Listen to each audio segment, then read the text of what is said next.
Buenas tardes con todos. Continuando con el curso de urgencias y emergencias quirúrgicas, ginecológicas y obstétricas organizado por el Cuerpo Médico del Hospital San Bartolomé, doy pase a la ponencia de la doctora Adelita Híjar, quien nos comentará en esta ocasión sobre colestasis intrahepática gestacional. Adelante, doctora, por favor. Hola, la primera charla que tengo es la de agretismo y luego seguimos con la de colestasis, ¿correcto?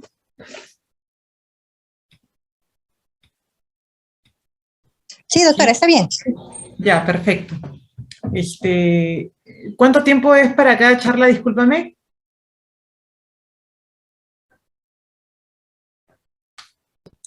Ya. Tenemos la primera charla que sería desde las 4:15 hasta las 5 de la tarde y la segunda desde las 5 hasta las 5:45. Ya, perfecto. Empezamos entonces. Bueno, en primer lugar, agradecer por la invitación. El primer tema que vamos a conversar esta tarde es sobre espectro de placenta creta. Buenas tardes a todas y todos. Y este tema es muy importante porque en realidad, de acuerdo a cómo va cambiando el mundo, a la globalización, al nuevo presente, y por una serie de razones, la tasa de cirugías para el parto se ha incrementado ostensiblemente, llevando a complicaciones como esta, una de las más temidas. ¿Qué pasa si nosotros entramos a sala de operaciones? Como es habitual, vamos a poner un ejemplo, una paciente, feto empodálico, palpamos, está el pie en canal vaginal, probablemente vamos a correr a la sala de operaciones desde la emergencia, sin parar un segundo, o de repente con alguien con la mano allá abajo, si es que sale el borde del cordón, estamos ante un prolapso, cualquier emergencia que nos haga ingresar a la sala de operaciones de inmediato sin detenernos, y al hacer el corte para la cesárea nos encontramos con esta imagen, ¿no? Una placenta y esta vascularización que trasluce hasta la serosa incluso del útero. ¿Qué es lo que toca hacer allí? El espectro de placenta creta es una patología bastante sensible y delicada en el sentido de que compromete la vida de la paciente, la madre. La tasa de mortalidad materna está incrementada en el grupo de pacientes que padecen esta patología. Lo primero que toca hacer en este caso es pedir ayuda, porque precisamente la mortalidad se incrementa en estas pacientes porque no hacemos el uso del equipo multidisciplinario que debe ingresar a este tipo de cirugías para abordarlos de la mejor manera. El problema del manejo de la placenta creta son dos cosas. Uno, que la paciente se me muere desangrada, y otro, las lesiones que puede haber asociadas a lesión de la vía urinaria por la premura con la que uno ingresa. El objetivo de esta charla es familiarizarnos con una entidad realmente catastrófica, porque sangrar 5, 6, 7, 8 litros es prácticamente un recambio total de sangre y definitivamente pone en riesgo la vida de la paciente. La idea es detectar a las pacientes de riesgo, identificarlas desde incluso la historia clínica, realizar un adecuado diagnóstico prenatal, claro está, y prepararnos para el abordaje antes del parto. Porque la gran mayoría de estas pacientes desafortunadamente la vamos a recibir en una emergencia y no con el diagnóstico prenatal. También tenemos por objetivo en esta charla informar a la paciente, aprender a informar a la paciente y a la familia de todo lo que podría pasar, no con el afán de asustarles, sino que para que estén preparadas y preparados para los resultados que podría darse en una paciente que tiene esta patología. La ginecología obstetricia ya prácticamente ha ganado en cuanto a denuncias médico-legales a la anestesiología, porque es muy delicada la línea en la que trabajamos nosotros. Estamos hablando generalmente de dos seres humanos como mínimo, quienes están en riesgo, que es la madre, el feto, si no son gemelos, si tenemos más seres humanos inmiscuidos, y aparte porque las patologías que manejamos podrían llevar a la muerte no de una paciente anciana, no de una paciente previamente con morbilidad, sino de pacientes jóvenes, entre comillas digo, porque no siempre es así, pero en realidad sanas, sin una comorbilidad crónica, no necesariamente en todo caso, que pueden fallecer simplemente durante el trabajo de parto por haber tenido el antecedente de un legrado, por poner el ejemplo. Entonces eso hace más increíble para la familia o para quien fuere que una paciente haya fallecido cuando entró sana, como dicen ellos, Entonces, el informar, el poner al tanto a la familia y a la misma paciente de la patología posible que tenemos frente a nosotras es muy importante para evitar estos problemas médico-legales. La gran mayoría de los problemas médico-legales son porque no se le informó al familiar. En este caso, el espectro de placenta creta, que es el mejor término para llamar esta patología, porque se le llama también placenta de adherencia mórbida, acretismo placentario a secas, pero es mejor llamarla espectro de placenta creta porque en realidad son distintos grados que abarcan esa patología. Entendamos esta primera parte de la imagen como el embarazo común y silvestre, el adecuado, lo normal, el miometrio, el endometrio aquí que por el estímulo hormonal va a volverse decidua, que no es más que el endometrio modificado por el estímulo hormonal, y encima de la decidua el tejido coriónico, la placenta que se va a adherir a esta parte, la decidua, que es lo habitual y lo adecuado. Sucede que cuando la decidua no se encuentra, el trofoblasto extravelloso se va a adherir directamente a la pared, a la base del miometrio. Esta primera parte se llama placenta creta, o placenta creta vera, o placenta creta nada más. Si es que esta infiltración avanza, si es que esta infiltración del trofoblasto extravelloso ingresa al miometrio en sí, al centro del tejido muscular, ya hablaríamos de una placenta increta. Y si es que el tejido del trofoblasto extravelloso ingresa hasta la serosa del útero e incluso atraviesa órganos adyacentes, ya estamos frente a una placenta percreta. ¿Por qué nos preocupa esta patología? Esta patología nos preocupa porque la incidencia, como vemos, en los últimos años se ha incrementado considerablemente. Estamos hablando de la incidencia de 1 en 2500, cuando estábamos más o menos en los años 80, 1985. Y estamos actualmente con una incidencia de placenta creta de 1 por cada 533 embarazos, lo cual es altísimo. Entonces, al incrementarse la tasa de cesáreas, al incrementarse las cirugías uterinas, predisponemos a que esta decidua no se forme de manera correcta o de forma, o que no se recubra de forma uniforme la cavidad endouterina, y el trofoblasto extravelloso va a invadir, infiltrar de manera anómala y se va a presentar esta patología.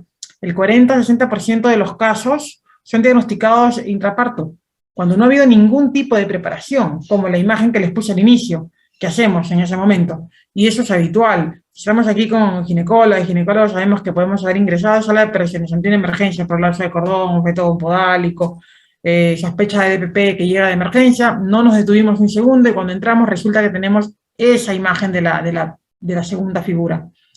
Entonces, es una lástima porque si se dan cuenta, como dije hace un rato, más de la mitad de los casos, la mayoría, se diagnostican en el momento del parto, sin ninguna preparación. El 71% de los casos de placenta creta requiere una histerectomía. Y ese dato es muy importante, porque de forma habitual, cuando nosotros hablamos de cesárea e histerectomía, por otra causa, atonía, lo que quieras, la tasa de mortalidad materna es de 1.6%, es alto, ojo.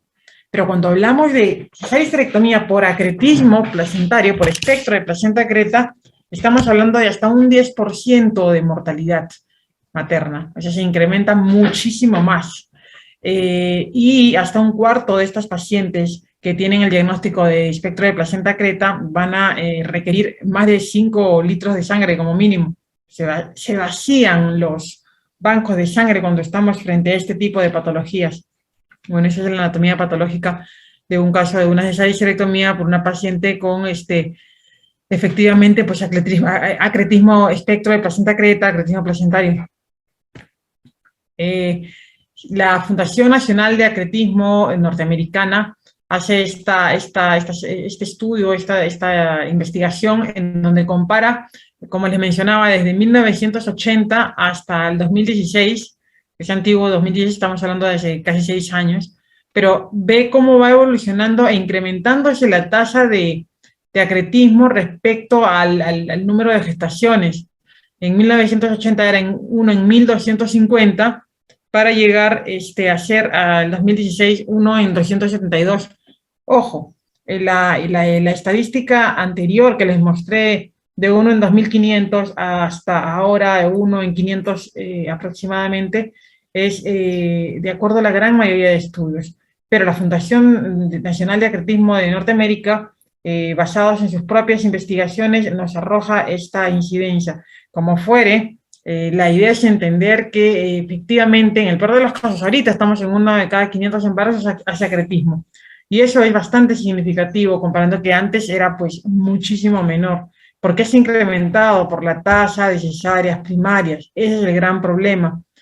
Debemos recordar lo que les acabo de mencionar. El espectro de placenta creta habla de una invasión anormal del trofoblasto extravelloso en una parte o en la totalidad de la placenta hacia el miometrio.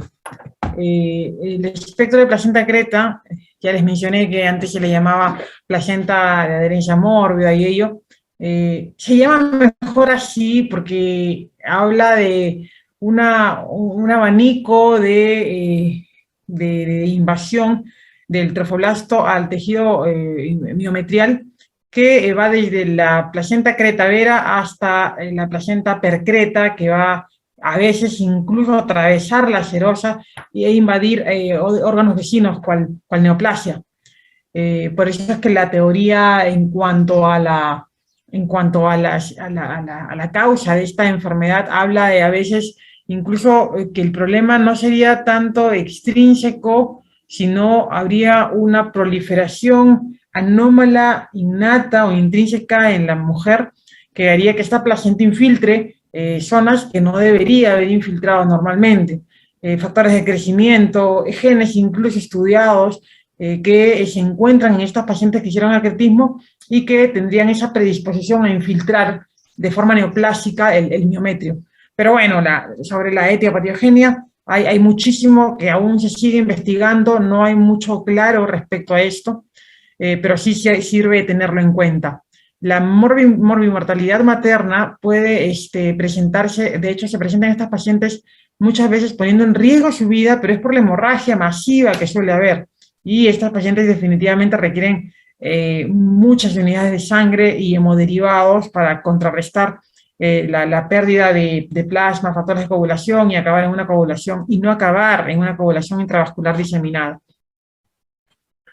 Las tasas de muerte materna se incrementan en las pacientes que tienen el diagnóstico de espectro de placenta creta claramente.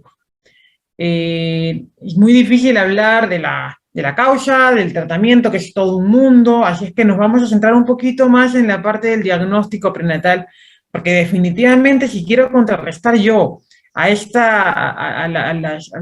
los problemas, a los resultados adversos que trae esta patología, debo de trabajar desde el diagnóstico. El diagnóstico, en primer lugar, lo voy a hacer con la ecografía. La ecografía tiene una sensibilidad de 80 hasta 90% en realidad, tiene una especificidad cercana al 98%, eso es altísimo. Los hallazgos ecográficos son bastante sugestivos, pero ciertamente van a variar y depender de la edad gestacional y del estadio en el que se encuentre el desarrollo placentario. La resonancia magnética nuclear es una tremenda herramienta relativamente nueva que sirve para el diagnóstico de acretismo placentario, pero no se realiza de forma rutinaria en los centros de diagnóstico, en los hospitales, en las clínicas, porque es una herramienta que es costosa. De pronto algunos seguros, algunas EPS podrían cubrirla con la justificación y el informe médico respectivo, pero no es el denominador común en hospitales como los de nuestro país. Entonces, sirve, ayuda, podríamos echar mano de esto, plantearle a la paciente la posibilidad de pagar por este examen para poder hacer de repente un abordaje más preciso en casos de percretismo quizás, pero sigue siendo un examen de segunda opción porque la ecografía es lo mejor al momento. Algunos centros reportan que la sensibilidad específica de la resonancia magnética puede llegar a ser 90% más inclusive. Entonces es una buena herramienta, solo que es cara, ¿no? Dentro de las características que debe tener una resonancia magnética en una gestante con sospecha de acretismo, está que se va a observar una heterogeneidad placentaria, como vemos aquí, tejido hiperintenso, hipointenso, bueno, tejido heterogéneo en general a nivel de la placenta, una vascularización anómala en la interfase materno-placentaria. Entonces aquí tenemos la placenta y el tejido uterino materno, y de lo que estaba por aquí regular, pues incrementa aquí, se pone impreciso, los bordes mal definidos, gracias a la vascularización anómala, que no permite visualizar el tejido de forma continua. Por otro lado, casi junto con eso, la interrupción focal que se da del miometrio, por la infiltración de estos vasos, de ese tejido coriónico. Entonces, esta zona sería la zona de acretismo. Aquí se pierde la regularidad del miometrio. Esta zona vascular también va a verse hipointensa, tejido heterogéneo. Esto es lo que, así se visualiza una madre con espectro de placenta creta con la resonancia.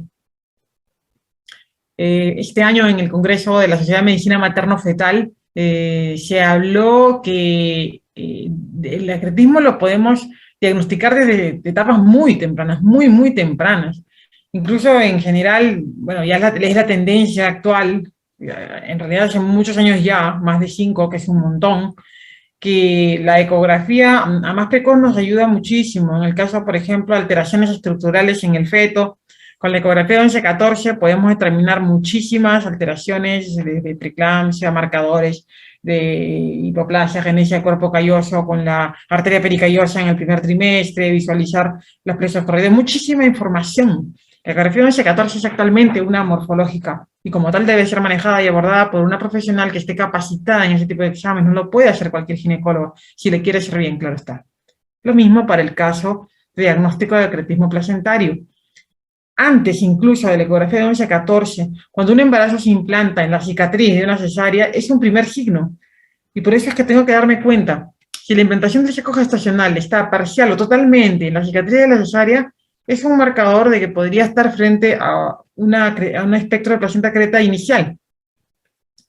El saco, cuando está a nivel de la cicatriz, puede tener forma de gota o forma triangular, pero debemos tener en cuenta que este embarazo en la cicatriz de la cesárea es un espectro de placenta creta bebé. Se está presentando, es el primer paso para que se dé después el espectro de placenta creta, y no lo habíamos identificado como tal, ¿no? Decíamos embarazo ectópico porque está en la cicatriz. No, es una placenta de espectro, un espectro de placenta creta futuro, si lo estamos viendo ya en las primeras semanas. Estamos hablando con tal saco, semana 4, semana 5, imagínense, al inicio realmente. Lo otro es considerar también los embarazos de implantación baja, que también los obviamos o simplemente hemos considerado como embarazo de implantación baja, le damos chance un par de semanas que se ubique y ya está. Y si no se ubicó, no nos dimos cuenta porque después de la ecografía de la semana 8 le hemos pedido la de repente 11-14, aún no le hemos pedido nada, hasta la morfológica, cuando ya está la cavidad uterina llena y de repente ese trofoblasto extravilloso nunca se desplazó de esa implantación baja. Entonces, lo habitual es que hasta la semana 8.6 yo podría ver que ese saquito está abajo, pero debería ya ubicarse a partir de la semana 9 hacia adelante. Lo otro es que a la paciente le haga la ecografía con la vejiga parcialmente llena y que hasta la semana 13.6 puede el borde de la implantación llegar a la vejiga, a la vejiga que está parcialmente llena, podría llegar el borde del saco. Pero ya la semana 14 hacia adelante ya no debería. O sea, yo puedo tener la vejiga parcialmente llena y ya el saco no debe llegar al borde. Sí, me dejo entender. Bueno, estos son signos de espectro de placenta creta inicial que pasan ante nuestros ojos y lo pasamos como ecografía del primer trimestre y no nos dimos cuenta de lo que teníamos frente a nosotros. La idea es que durante la ecografía no me olvide que tengo una paciente. No solamente es el informe ecográfico lo que tengo que hacer. Y tengo que aprovechar ese momento para decirle a la señora, hola señora, ¿qué tal? ¿Cómo vas en el embarazo? ¿De qué enfermedad sufres? ¿Qué medicamentos tomas? Ok, ¿tienes diagnóstico de algo más? No, correcto. ¿Cuántos hijos? 3. ¿Cesáreas? Sí. Con mayor razón tienes que buscar. Este estudio del año pasado de la revista Blanca habla de las características diagnósticas en el primer trimestre para sospechar ya de un espectro de placenta creta en embarazos de implantación baja. Esta es una fotografía mía de un caso de una colega que me mandó por la paciente que tenía un embarazo inicial, y bueno, solamente para que le haga la ecografía, porque ya no tenía turno próximo, y pues encuentro esto, ¿no? En 3D ven, este es el corte coronal, aquí afuera está el miometrio, esta es la cavidad uterina, el fondo uterino, y el embarazo está aquí abajo. ¿Ya? El embarazo está aquí abajo, paciente con antecedentes de cesárea anterior, incluso, miren, aquí abajo. Eso tiene más o menos 7 o 8 semanas. Hasta la semana 8.6 podría esperar que esté aquí, pero para las 9 ya debe haber subido localizado arriba. Si no, es un signo de que podría estar frente a un acretismo placentario. En las mujeres con el riesgo de espectro de placenta creta, los marcadores de acretismo placentario pueden y deben ser evaluados tan temprano como les digo en el primer trimestre. Y el uso del ultrasonido de forma de tamizaje, de screening, de todas maneras va a ayudar para estas madres que están en riesgo y definitivamente prepararme, porque el problema de la muerte por acretismo placentario es que no hubo planeamiento previo, que no hubo diagnóstico previo en a veces hasta más del 50% de los casos. Esta es una ecografía de primer trimestre, como muy silvestre, ¿cierto? Transductor endocavitario, útero desde el cuello hasta el cuerpo, fondo, a manera de media, siempre digo, el útero. Este es el cuello uterino, esta es la cavidad y el saco gestacional está aquí. Saco gestacional con un esbozo embrionario aquí, que se ve de forma correcta, hiperfringente, el saco gestacional, anecogénico en su interior y pues el esbozo embrionario. En esta imagen no solo veo el útero, también el saco gestacional, la cavidad uterina, sino también veo esta imagen anecogénica vertical, perpendicular al cuello del útero, que es la cicatriz de una cesárea anterior, y se ve de este modo, como una línea anecogénica, o una solución de continuidad. De pronto, si sigues el cuello como un bache, o una irregularidad, la pérdida de la homogeneidad a nivel del músculo uterino. Así se ve la cicatriz. Importante saber esto porque si yo tengo esta gestación con esta cicatriz aquí y el saco gestacional acá arriba, lejos de la cicatriz, muy poco probable que se pegue a la cicatriz. Muy poco probable, casi imposible, nunca digo imposible, que haga un espectro de placenta creta, porque el tejido, el trofoblasto extravilloso va a buscar zonas ricamente vascularizadas, no va a venir del fondo uterino hacia una zona que sabemos que vascularmente es pobre. Aquí en este video también hay algo que tengo que considerar y siempre darme cuenta. Tengo el útero, ¿sí? El cuello del útero, el cuerpo uterino, el fondo uterino, el miometrio se nota un poco más hipoecogénico en comparación con la cavidad interna, la decidua, el saco gestacional. Y miren acá, se fijan, ¿no? Canal endocervical, y miren acá, esto blanco. Y miren acá, por último, serosa, y miren acá, se pierde. Otra cicatriz de cesárea. La principal causa de cesárea, al momento, es cesárea anterior una vez. Y la principal causa de tener la primera cesárea es generalmente desproporción encefalopélvica, entre otras. El acretismo se ha incrementado por las cirugías en general durante el embarazo, obviamente la cesárea a la cabeza, pero también por legrados, por curetajes, por histeroscopías, por miomectomías, pero la cesárea está a la cabeza. La Organización Mundial de la Salud dice que la tasa óptima de cesáreas está entre 15 y 20%. El incrementarlas no ha disminuido la mortalidad perinatal, ni la madre ni en el feto. Entonces, ¿por qué las incrementamos? ¿Por qué tenemos en las clínicas una tasa de cesáreas de hasta 90%? ¿Por qué hasta en nuestros mismos hospitales la tasa de cesárea está superando el 40%, que es altísima? Entonces tenemos que poner barbas en remojo y darnos cuenta del daño que le estamos produciendo a las pacientes indicando cesáreas sin ningún criterio.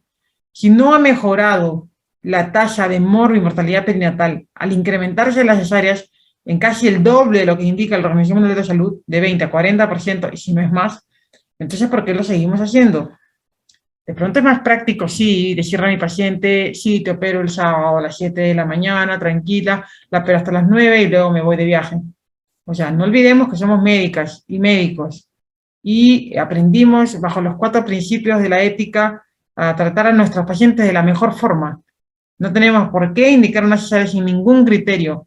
Y si lo hacemos, sabemos que estamos predisponiendo a esta paciente a todos los daños que puede dar una cesárea sin ningún criterio. La cesárea es una herramienta valiosísima que, de no haber aparecido, la tasa de mortalidad materna sería mucho mayor, sin dudas, porque la cesárea aparece para salvar cuanto menos 2 vidas, el feto, la mamá, y si hay embarazo múltiple, salvará más vidas. Pero para eso es una cesárea. Un podálico, un transverso, un feto de 5 kilos ponderado, DPP, latidos que están cayendo por bradicardia, con indicación, perfecto, pero si no hay indicación, pensémoslo 10 veces antes de indicarle a nuestra paciente una cirugía que sabemos que puede llevarle a muchísimas complicaciones a futuro. Para eso no hemos estudiado medicina, creo yo. El video lo congelo y tengo lo que les mostraba, ¿no? En rojo, toda la serosa del útero, el miometrio del tejido en gris alrededor, por donde pasa la flecha, el canal endocervical, la cicatriz de la cesárea que se veía más hipocogénica, casi blanca, la decidua y el saco gestacional aquí con el feto. Uy, se me va a acabar la batería. De malas.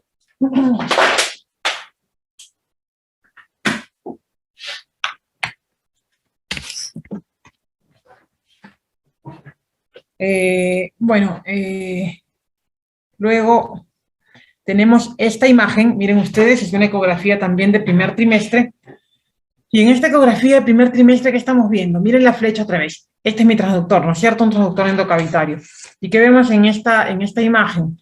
El cuello del útero, que si estoy acá, el cuello del útero, el cuerpo uterino, el fondo uterino, aquí está el fondo uterino, y aquí está el saco gestacional. Este es el orificio cervical interno. Entonces, miren, no solamente que aquí está el saco gestacional, sino que está como ingresando, metiéndose a la parte de la solución de continuidad de una cicatriz. ¿Se va a mover este saco? Recuerden que tenemos hasta la semana 8.6 para que se localice en el fondo como debería ser. Si no, estaríamos frente a un embarazo de localización en la cesárea o un embarazo de implantación baja, que son criterios de primer trimestre para pensar en un posible espectro de placenta creta futuro. Este estudio del año pasado también me pareció muy interesante exponerlo, porque evalúa cuáles son los marcadores de primer trimestre, no estoy hablando del segundo trimestre, tercer trimestre, cuando pones tu transductor, pones el Doppler color y dices, oh, placenta creta. No, la idea es hacer el diagnóstico desde el inicio para saber frente a qué estoy. Y bueno, dentro de los marcadores ecográficos del primer trimestre, se compara pues a los casos controles, que son pacientes con placenta previa, pero no acretismo, y los casos que son pacientes con placenta previa más acretismo. O sea, ambos grupos, los casos y los controles tenían placenta previa. En el caso de los lagos venosos en la ecografía, el 85% de los casos lo presentaron, versus los controles un 15%. Respecto al número de lagos, que también era importante, los controles tuvieron 1, máximo 2 lagos, pero las pacientes que hicieron el espectro de placenta creta tenían entre 3 a 7 lagos, en promedio 5, que es mucho mayor a lo de los controles. El tamaño de los lagos también era importante, porque en el caso de los controles, unos lagos de 4 o 5 milímetros, que con las pacientes que tenían el espectro de placenta creta llegaban hasta 10 milímetros en promedio. También la tortuosidad de los lagos en el 2D, sin poner color. La tortuosidad de estas imágenes anecogénicas serpenteantes, que son los vasos que se ven en el 2D, se presentaba en un 83% en los casos de placenta previa más acretismo. Cuando poníamos el color, allí sí llegaba hasta un 100% de presencia de estos vasos tortuosos o lagunas tortuosas al color en las pacientes que tuvieron placenta previa y acretismo. Al momento hay una característica que no he dejado de mencionar como principal factor de riesgo para hacer espectro de placenta creta, y he dicho la cesárea anterior. El segundo punto, y juntos hacen los principales factores de riesgo para pensar en espectro de placenta creta en una paciente, es la placenta previa. Una paciente con cesárea anterior y placenta previa tiene altísimo riesgo de tener el espectro de placenta creta, y solamente con la historia clínica yo no debería descartar ese problema hasta que la paciente haya dado a luz. Importante tener en cuenta eso para la información que le vamos a dar a la paciente y a la familia. Pasamos al primer trimestre. En el segundo trimestre tenemos también signos ecográficos que nos deben orientar. Y dentro de estos signos ecográficos está la placenta de implantación baja, por supuesto, ecografía morfológica de 20, 24 semanas, 18 a 24 semanas. Y observamos una placenta que está próxima o de repente cubre el orificio cervical interno. Bueno, placenta de implantación baja, lagos placentarios anormales, los que mencionaba como signos clínicos también, el abultamiento, y eso es muy importante, el abultamiento del tejido placentario a la ecografía. Ahora justo les voy a poner unos ejemplos para que vean. El adelgazamiento del miometrio es otro de los criterios. La pérdida de la zona anecogénica retroplacentaria que debe haber en un embarazo de implantación adecuada. La interrupción o irregularidad entre la pared vesical y el tejido uterino, y el más fácil de repente, que es el aumento de la vascularidad retroplacentaria. Vamos a verlo. Antes que pasemos, esta imagen era muy importante porque debo recordar que la evaluación de una paciente para descarte de espectro de placenta creta debe ser por ambos lados, por la vía transvaginal y por la vía transabdominal. Debe ser así la evaluación. Yo no puedo solamente hacer la evaluación abdominal y decir, no, esta placenta no es previa, no hay forma. Eso lo tengo que evaluar con el transductor endocavitario y mirar que efectivamente estoy viendo el canal endocervical, estoy viendo el orificio cervical interno y no ingreso a tejido placentario del canal. Tengo que mirarlo por ambos lados. Esa es la evaluación correcta en espectro de placenta creta. Marcadores. Entonces aquí hay uno de los marcadores. Uno de los marcadores, placenta de inserción baja o placenta oclusiva, que en este caso está obturando el orificio cervical interno, orificio cervical externo, orificio cervical interno, canal endocervical, la torta placentaria, un tejido hiperrepringente a este nivel, pero que está muy próximo o incluso cerrando o obturando el orificio cervical interno. Otro signo ecográfico a considerar, miren ustedes, les decía la disrupción o irregularidad entre la vejiga, que es esto de acá, y el tejido miometrial. Se pierde, miren, esta zona hiperecogénica continua y de pronto perdimos aquí la continuidad de la imagen. Esta es la placenta, este es el feto, otro signo ecográfico y el clásico, ¿no? Cuando vemos esto, más fácil de poder hacer el diagnóstico. Los lagos placentarios, estas imágenes anecogénicas dentro de la torta placentaria.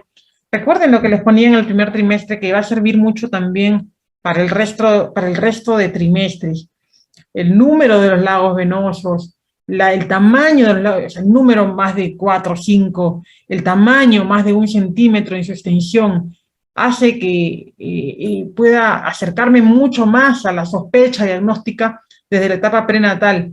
Bueno, aquí están los lagos venosos, placenta heterogénea, como vemos, y estos lagos venosos 1, 2, 3, 4, 5, 6, bastantes. Miren ustedes aquí, si es que no basta con solamente hacer la ecografía y pasar y ver la placenta hasta anterior, oclusiva, bebito cefálico derecho, siguiente. No es así. Hacer ecografía es un arte. Y no por ser ginecólogas y ginecólogos todos tenemos que hacerlo. O sea, si lo hacemos, genial. Pero si no lo hacemos, si no es lo nuestro, pues derivar a quien corresponda para la parte del diagnóstico prenatal, que tiene que ser tan preciso y es muy necesario para un embarazo saludable, resultados adecuados. ¿Por qué les digo? Porque cuando yo pregunto a simple vista aquí, algo les llama la atención, primero dicen no. Aparte, esto está magnificado, porque probablemente esto en grande va a ser un embarazo que voy a pasar por agua tibia o no me voy a dar cuenta, pero cuando lo amplifico me doy cuenta que esta línea ecogénica se pierde y aquí se torna heterogénea, miren, irregular. Sí la observan, ahora que se las pongo en grandote la observan, pero probablemente si se lo pasan en su día a día no lo van a detectar. Por eso les digo que la ecografía es muy importante. Aquí hay una irregularidad, el tejido placentario impresiona estar ingresando al tejido vesical, a la zona vesical, eso me obliga hacer un estudio adicional, probablemente sea una cistoscopía lo que tenga que evaluar para asegurarme que no estoy frente a un precretismo. Otro signo, no solo lo de los lagos venosos, sino también la pérdida de la hipoecogenicidad retroplacentaria que debería haber. Detrás de la placenta hay una zona normalmente anecogénica que en este caso se perdió. Es mucho mejor verlo en video, en vivo, a que congelar las imágenes, pero ciertamente el congelar las imágenes nos sirve a identificar cada uno de los marcadores ecográficos que son importantes y necesarios. Aquí, por ejemplo, miren, la vejiga no está totalmente llena, tampoco está vacía. La paciente es una paciente con obesidad mórbida, por eso es que el tejido se ve, la imagen se ve tan velada. Aquí está la placenta y los lagos venosos presentes, tejido placentario heterogéneo. Miren la irregularidad aquí a este nivel, entre el miometrio y la pared vesical, ¿cierto? Diferente verlo en vivo. Y aquí es otra imagen también, viendo los famosos lagos. Lago venoso, lago, tejido placentario heterogéneo. Bueno. El otro signo es la hipervascularidad, que es medio sencillo en realidad.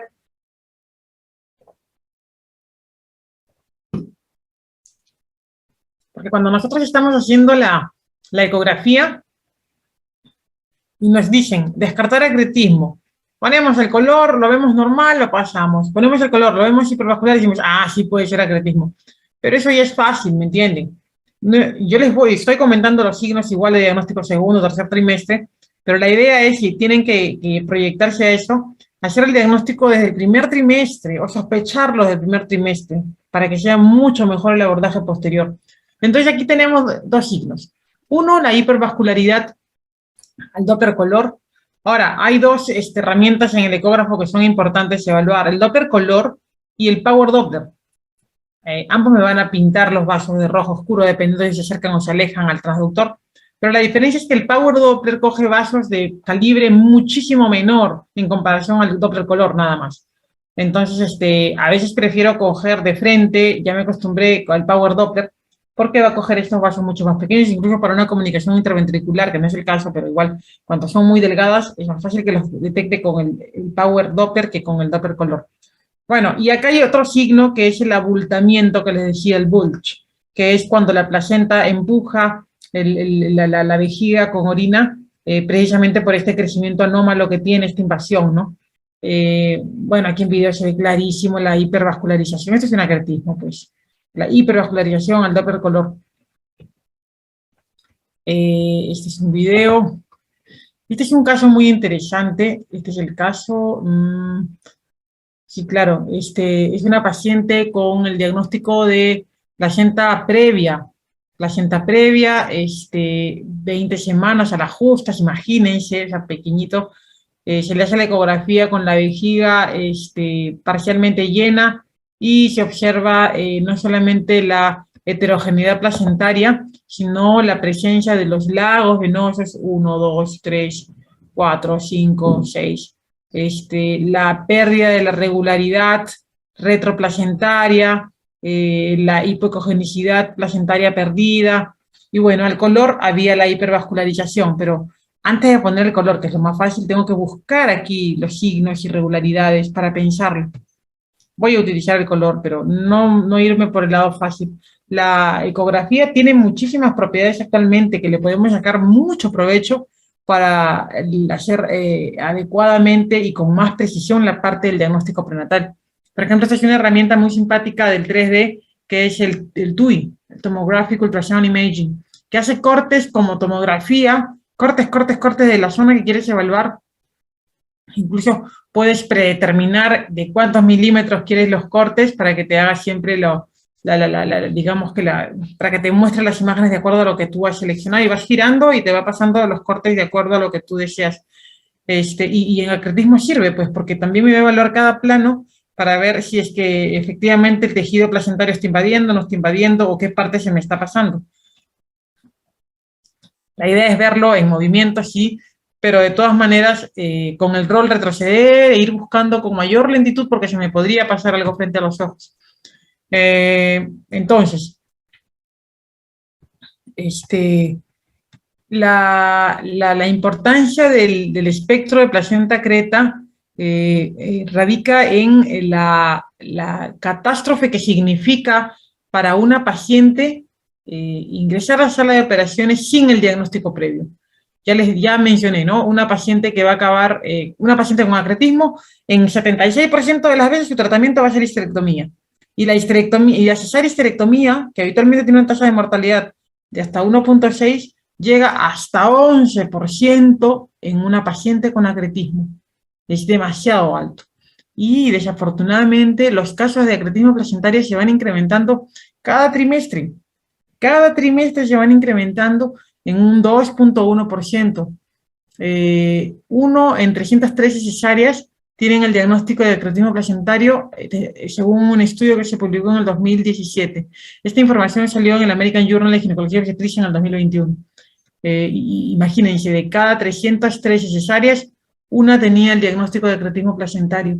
Las mujeres con espectro de placenta creta, sobre todo la increta y hipercreta, que son las que invaden, tienen muchísimo más riesgo de tener las comorbilidades del manejo de una patología tan severa como esta, que es la hemorragia, y al haber una hemorragia masiva, la posibilidad de hacer una coagulación intravascular diseminada, shock, muerte, y también el hecho de, al hacer la histerectomía, no disecar tan bien, porque todo está lleno de un mar de sangre y no puedes visualizar cada las estructuras, te llevas el uréter, lesionas muchos órganos, vejiga, intestino, pero sobre todo el tracto urinario.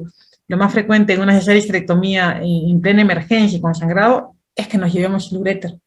No por negligencia, es simplemente por la premura, por salvar la vida y no darnos cuenta de que hay muchos órganos allí delicados. Vuelvo a lo que dije hace rato, la ecografía es una tremenda herramienta. En buenas manos, le podemos sacar un provecho inimaginable. Este es un 3D, 4D, 5D, 6D, 7D, en donde, a ver, no es broma, solo existen 3 dimensiones en el mundo. La 4, 5, 6, 7 simplemente es una cuestión comercial. No obstante, me sirve para precisar y para visualizar de forma más simpática o para poder exponerles como ustedes las capas o el compromiso que hay de determinada patología. En este caso tengo la captura en 2D y luego los otros planos. ¿Qué puedo ver en la proyección ya tridimensional? Vemos aquí la vejiga, esta parte de acá. Luego la placenta, sería el tejido placentario, y el tejido que divide pues la placenta del miometrio.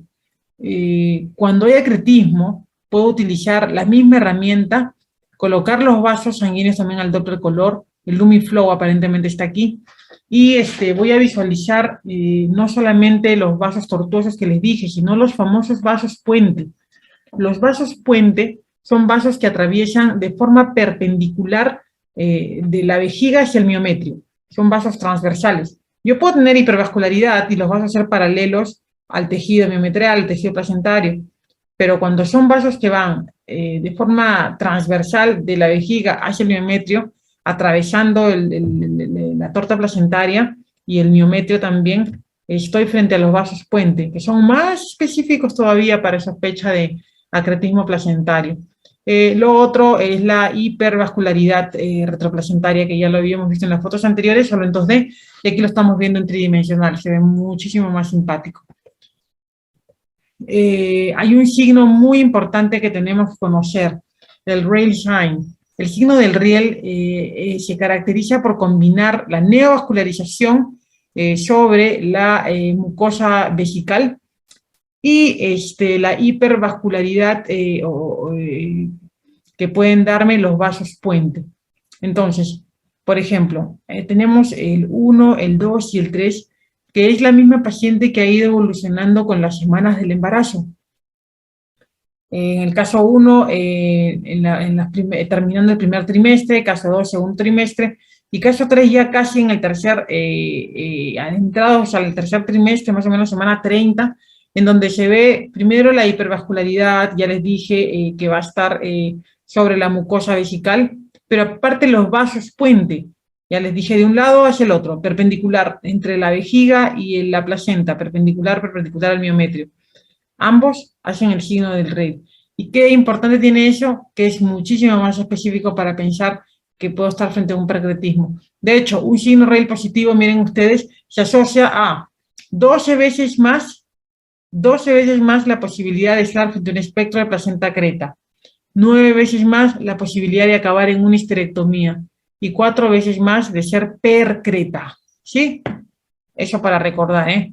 Esta es una cistoscopía que se le hace a la paciente en el tercer trimestre por la presencia del signo del Rey. Se le hace la cistoscopía y se evidencia que pues sí, llegaba hasta la vejiga, era una placenta percreta. Y miren ustedes cómo es que se vio al entrar a la sala de operaciones. Pero ya sabías lo que ibas a recibir. Qué distinto. No entras y cortas aquí, ya entras reparado, vas a cortar probablemente arriba, o vas a intentar, o vas a entrar no solo como ginecóloga, sino con el urólogo, con el cirujano general, con el oncólogo, para que te puedan ayudar a manejar esta patología quirúrgica. En este caso, el mismo caso de la paciente, se intentó replegar la vejiga, parcialmente se pudo aquí, pero miren ustedes, las fibras del detrusor se han roto, prácticamente ya tenemos la mucosa vesical aquí, así de complicado es este tipo de manejo. ¿Cómo optimizamos la imagen ecográfica en el espectro de placenta creta?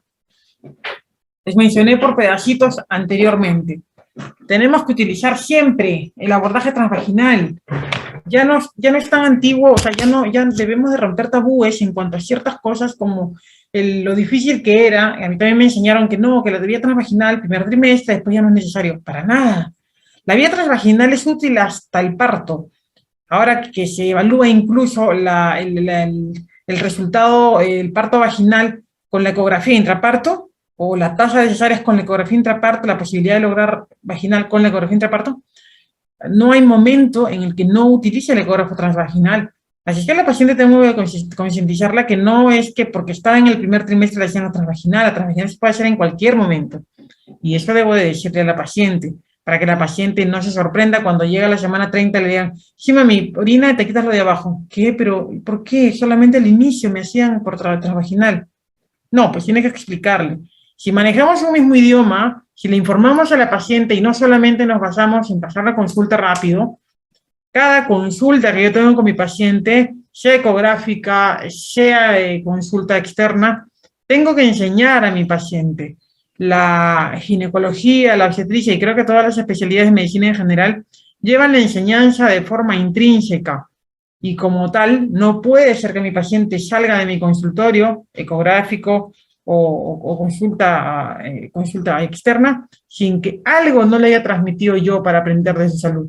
Y ahí hago el paréntesis porque se ha tocado el tema una y otra vez y seguirá tocando y lo seguiré mencionando en los congresos actuales, que si bien es cierto que tenemos más denuncias médico-legales en ginecología y obstetricia, debemos de aprender de esto para enseñarle a la paciente, empoderar a la paciente en su manejo, en su tratamiento, para que cuando los resultados no sean como esperábamos, no sea solo por negligencia médica, sino también por negligencia de la paciente, que porque la paciente no salió hace semanas, que porque la paciente no trajo todos los exámenes en un folder, porque es la clásica que te diga, no, los exámenes ahí los dejé en la historia, pero no los tengo. Mami, tienes que tener todo tú. No hay nadie que pueda saber más del embarazo que tú, porque hasta las doctoras podemos cambiar, pero la mamá no va a cambiar. Entonces, empoderar a la paciente para que sepa la paciente que ella falla, también va a haber errores. No solo son nuestros errores los que van a producir efectos adversos, sino también los de la paciente, y generalmente son de la paciente. Eso sí nos decían en medicina desde chiquitos, el 95% es la paciente y 5% lo que nosotros podamos hablar. Entonces no sirve que hablemos un poquito si la paciente no nos va a hacer caso. Para eso tenemos que tener llegada en la paciente. Solamente es el primer punto, decirle que sí voy a hacer el abordaje transvaginal cuantas veces sea necesario, porque al evitar o evadir la grasa del abdomen puedo ver muchísimo mejor hasta el final, ¿cierto? Bueno, evaluar la placenta en tiempo real y magnificar, como la foto que les ponía, ¿no? Si ustedes pasan esa ecografía como una más, no se iban a dar cuenta. La irregularidad que les he mostrado es porque he amplificado, magnificado, para que puedan ver que en verdad había una solución de continuidad. Y en tiempo real, porque en video, pues, chequeamos muchísimas más cosas que congelada la imagen no la podríamos ver. Tenemos que tener cuidado con la presión del abdomen cuando hacemos la ecografía, porque en caso de espectro de placenta creta, si hay vasos pequeños los puedo colapsar y al final voy a pensar que no había hipervascularidad cuando sí la había. Tener cuidado con la evaluación del segmento inferior, ¿ya? Por eso es que decía que también por la vía transvaginal. Puede darme la impresión que por arriba no llega la placenta, pero cuando le hago la transvaginal, ahí está el pedazo inferior de la placenta cubriéndome la orificio cervical. Desarrollar un protocolo de trabajo para saber cómo hacer la evaluación, para que no se me pase algún dato que esté buscando en caso de espectro de placenta creta. Estratificar el riesgo para sangrado en cuanto a riesgo alto, riesgo intermedio y riesgo bajo. ¿Y eso cómo lo voy a estratificar? Dependiendo de los signos que encuentro. Miren el signo del rail sign que les mostraba hace un par de diapositivas atrás.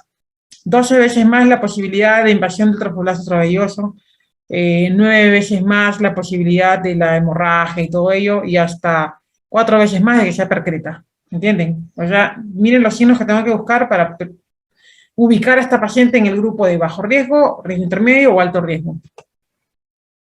Los factores clínicos asociados a espectro de placenta creta, según un estudio del año pasado, habla de varios, pero dentro de ellos, las pacientes con espectro de placenta creta tenían más incidencia de parto por cesárea. Miren ustedes, el tener un parto por cesárea es el factor de riesgo más importante para tener el problema del espectro de placenta creta. Hay otros más, claro que sí.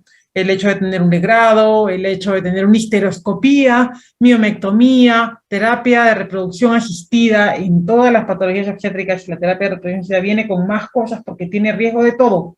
De gemelos, de diabetes gestacional, de malformaciones, de preeclampsia y también de cretismo. Importante conocer entonces todos estos factores de riesgo. La definición por resonancia magnética para manejar o diagnosticar el espectro de placenta creta, habla de la presencia o el adelgazamiento, engrosamiento anormal del tejido placentario, la placenta heterogénea, como les mencionaba, señales hipointensas, hiperintensas en la torta placentaria, dependiendo de la propiedad de la resonancia que estoy utilizando, en T2, en T1, en lo que fuera que decida hacer la solicitud. Bandas interplacentarias oscuras que se ven en T2, que son muy importantes también de verlas, la vascularización anómala que se visualiza en la interfase materno-placentaria, y se suelen ver vasos con un diámetro de 2 a más milímetros en la interfase materno-placentaria, que es importante ver.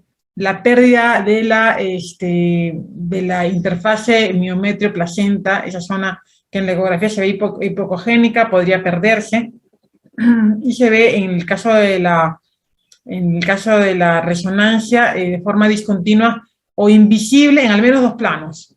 La interrupción miometrial focal, el abultamiento uterino que también se ve en la resonancia, por supuesto, la placenta que ingresa incluso al canal endocervical a través del orificio cervical interno, se ve eso en la resonancia. Y pues la extensión de placentaria extrauterina que puede llegar a infiltrar incluso parametrios, vejiga y más, ¿no? No voy a hablarles del manejo de espectro placenta creta, porque no acabaría jamás. Aparte es muchísimo más complejo. Pero lo que quiero que entiendan es que el manejo de esta patología necesita un manejo multidisciplinario. Estos pacientes deben atenderse en un hospital de nivel 3, si no es más, como el nuestro. El Hospital San Bartolomé es un hospital de nivel 3 especializado.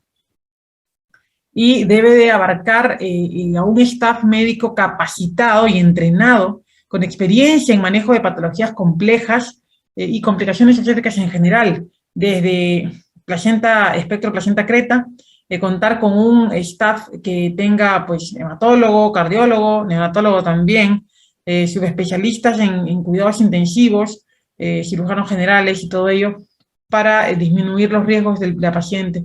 Cuando manejamos nosotros una paciente con acretismo y no hemos estado preparados para ello, lo primero que vamos a hacer es intentar sacar la placenta. Y eso lo que va a hacer es producir un sangrado masivo que me va a dificultar visualizar dónde es que voy a poner mi punto. Pongan un punto acá. Y no es que no secan, secan, pero llenan muy rápido. Estamos hablando del último trimestre de vasos uterinos que llegan a 600, 650 centímetros cúbicos por minuto. yo me demoro un minuto y ya perdí más de medio litro de sangre. Así de sencillo se muere una paciente. No es fácil el manejo de estas patologías, por eso es que si yo tengo el diagnóstico previo, tengo el 50% ganado. Si yo sé que era un acretismo, entonces yo no voy a entrar por abajo donde está la placenta. Hago el corte por el fondo, saco el bebito, cierro acá y hago de frente mi histerectomía. No me voy a demorar tratando de sacar la placenta porque precisamente cuando hago mi corte acá y resulta que la placenta estaba pegada, empieza el sangrado masivo y no hay cuándo pare. En este caso se hizo un corte en vertical, una incisión mediana infraumbilical para hacer el corte en el fondo, sacar el bebito y proceder después a hacer la histerectomía. Estos casos son muy interesantes y tristes al final, porque no necesitaba inventarlos, porque son casos del día a día que hemos manejado en el hospital, bueno, en la clínica donde trabajo también, en las clínicas donde trabajo en varios lugares. Esta fue una mujer de 28 años, cesárea anterior, una vez por feto podálico, y acude por sangrado profuso, contracciones a las 37 semanas de embarazo, porque feto era transverso. Entonces, para sala, para transverso, no tenía diagnóstico prenatal de acretismo ni de placenta previa. Al indicarse la cesárea por el sangrado, la posición fetal, se le aconseja a la paciente la ligadura de trompas porque era la segunda cesárea. Siempre le aconsejamos, al menos personalmente, le pregunto, mami, ¿vas a tener más hijos? Y si ya va por la segunda cesárea, el decirle, no sería bueno que tengas tantas cesáreas, es un riesgo para ti. Ella decide, es su cuerpo, su decisión, pero tengo la obligación de informarle, que cuando pasen resultados funestos tenga yo la conciencia tranquila de decir, pero yo le informé, ya fue decisión de ella que no la tomó. ¿Ya? Bueno, la ecografía de emergencia solo indica placenta previa y nada más, y la paciente se niega rotundamente a la ligadura de trompas, se respetó ello, pero se tuvo que hacer histerectomía porque era una placenta acreta, y se vio durante el acto quirúrgico, como ven acá, ¿no? Por si quedaban las dudas, está pegado, miren la placenta está pegada, este es el miometrio, y esta es la placenta, no se despega, tal cual ven aquí, miren, y se intenta despegar, no, una parte que parecía que salía y esta parte que no se despega. Miren ustedes, músculo uterino, miometrio. Mira cómo ingresan mis dedos para despegarla. Y ya la saqué, o sea, la placenta ya está afuera. Imagínense durante el acto quirúrgico. Eso es lo que produce el sangrado, de querer sacar esto. No va a salir, miren. No va a salir, está pegada. Este es un caso muy simpático. Es una paciente mujer de 35 años de gestación, antecedentes de dos cesáreas anteriores. A las 24 semanas se realiza una ecografía abdominal y transvaginal, por la morfológica, donde le diagnostican placenta previa total y signos ecográficos sugerentes de acretismo placentario. A esta paciente se le programa cesárea histerectomía subtotal sin cuello, a las 37 semanas. Pero la paciente inicia contracciones a las 35, sangrado rutilante, 500 cc, se realiza una cesárea de emergencia, sangrado de 3 litros y histerectomía subtotal. No fue mucho el sangrado, fue, digamos que, bastante aceptable para hacer placenta ácreta de emergencia. Fue una placenta tipo íncreta según la histología, pero bueno, vemos que incluso podría dar la impresión a la ectoscopía de ser hasta pércreta, ¿no? Pero según la histología solo llegó no llegó a cero, o sea, fue una íncreta. Este caso, que es el caso de la foto de la diapositiva inicial, es de una paciente,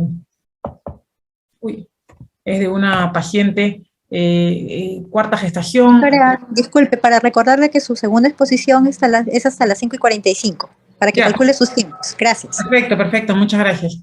Esta es una paciente con 3 hijos, viene el cuarto, 38 semanas de embarazo, ecografía de emergencia indica placenta previa anterior, y lo mismo, se le aconseja la ligadura, era el cuarto embarazo, quiere ingresar a sala de operaciones, pero manifiesta que por su religión no lo permite. Bueno, no se logra retirar el tejido placentario durante esa cirugía. Miren ustedes, estaba realmente pegado, adherido. Miren, es que no sé ni siquiera cuál es la placenta y cuál es el miometrio. Esta paciente sí sangró 4,5 litros, que es casi toda su sangre porque era chiquita.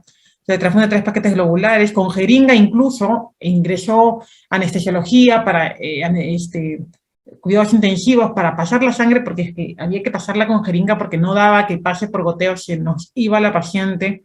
Permaneció intubada en UCI 7 días, 5 paquetes globulares más, 8 unidades de plasma, 12 plaquetas, tuvo lesión ureteral. Bueno, la paciente después ingresa por urología para reparar los uréteres, pero vivió.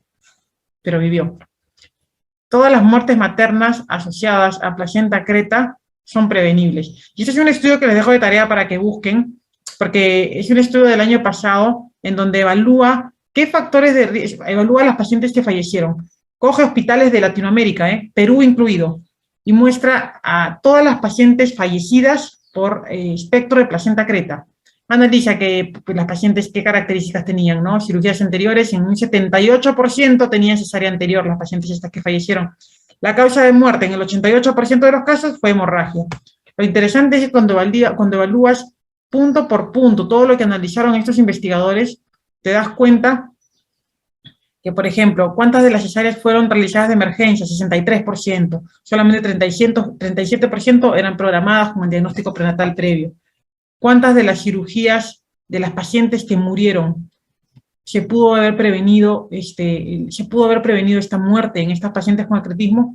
Y todos llegan a la conclusión que sí, porque todas las fallas pudieron haberse evitado. Entonces es triste. Actualmente debe quedarnos bien en claro que todas las muertes asociadas a espectro placenta creta son potencialmente prevenibles, como sigue siendo la muerte por hemorragia posparto, ¿no? La muerte por hemorragia posparto, con el dolor de mi corazón, porque no sé cuándo me toque, porque estoy en la carrera, las muertes por hemorragia posparto muchas veces se dice que son errores nuestros, o la logística o en el camino, pero no tiene nada que ver el paciente, porque ya no debería morirse en primer mundo una paciente por hemorragia. La hemorragia se muere en tus narices y no te estás dando cuenta que se está desangrando. Incluye placenta creta. Prevenir, pues claro, prevenir con disminuyendo la tasa de cesáreas primarias, que genial, se está haciendo en el hospital, se está procurando eso, disminuir la tasa de cesáreas primarias, operar con criterio para evitar cirugías innecesarias, y identificar, por supuesto, a las pacientes que tienen cesárea anterior y pueden someterse a chance vaginal, porque una cesárea no es indicativo de cesárea necesariamente la siguiente. El incremento del espectro de placenta creta es una preocupación real y necesita de la educación de vosotros, y por eso es que esta clase es importante, porque mientras ustedes no se concienticen en la importancia de entender esta patología y saber que necesito mi equipo multidisciplinario para abordarlo, seguiremos mal. Entonces, si ustedes no hacen ecografía, derivenla a cualquiera de los que hacemos ecografía prenatal para hacer un diagnóstico exacto, correcto, con los errores que por supuesto puede haber porque nadie es infalible, pero con de repente mucho más precisión que lo puede hacer cualquier otro colega que no hace ecografía. El futuro habla de incluso tomar en sangre materna, como se hace el ADN fetal, tomar marcadores para prevenir una preeclampsia. Y eso no es nuevo, este estudio es de hace 2 años, si no es más, y se viene estudiando todavía, porque las pacientes con espectro de placenta creta tendrían a la expresión de algunos marcadores que podrían detectarse en sangre a futuro, porque es carísimo esto. Para llevar a casa, conocer los factores de riesgo a maternos asociados a espectro de placenta creta, que los capto desde la historia clínica. La historia clínica es tan importante como la ecografía. Conocer el riesgo de la placenta previa y cesárea anterior, porque dentro de los marcadores, esos dos son los más importantes para espectro de placenta creta. Optimizar los resultados del ultrasonido con la ecografía o derivar a quien lo haga para yo tener un diagnóstico más preciso y más confiable. Conocer las limitaciones de los marcadores también, y de hecho que tenga los marcadores negativos no excluye que yo esté frente a un espectro de placenta creta. Considerar los riesgos en base a los marcadores ecográficos que yo encuentre, y en la medida de lo posible ser conservador. Ya dijimos que una cesárea histerectomía en paciente con espectro de placenta creta llega hasta el 11% de mortalidad. Muchas gracias, les invito a que ingresen a mis redes, a mi Instagram sobre todo, que siempre trato de colocar cosas sobre medicina materno-fetal, que es lo que hago, diagnóstico prenatal. Encantados de haberles dado esta charla.